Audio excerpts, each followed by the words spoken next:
Anche la Fisi Nazionale è rappresentata dal suo vicepresidente qui oggi alla presentazione della stagione, al via ufficiale della stagione 2014-2015 di Fisi Veneto. Qual è l'auspicio della Fisi Nazionale per i diversi comitati e come il mondo degli sport invernali italiani si sta preparando all'inverno ormai imminente? È un anno nuovo di transizione per un certo verso, perché cambiamo radicalmente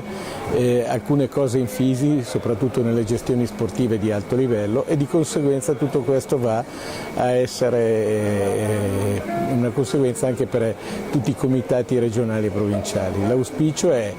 che oggi, che poi tra l'altro è il giorno dove iniziano le gare di Coppa del Mondo a Solden e dove oggi abbiamo già avuto un discreto risultato con le donne, l'auspicio è appunto quello di riuscire a trasmettere ai nostri ragazzi, che sono poi la linfa vera, quello che è il cuore dei nostri comitati e del nostro sport, la voglia e la passione di riuscire bene a praticarlo.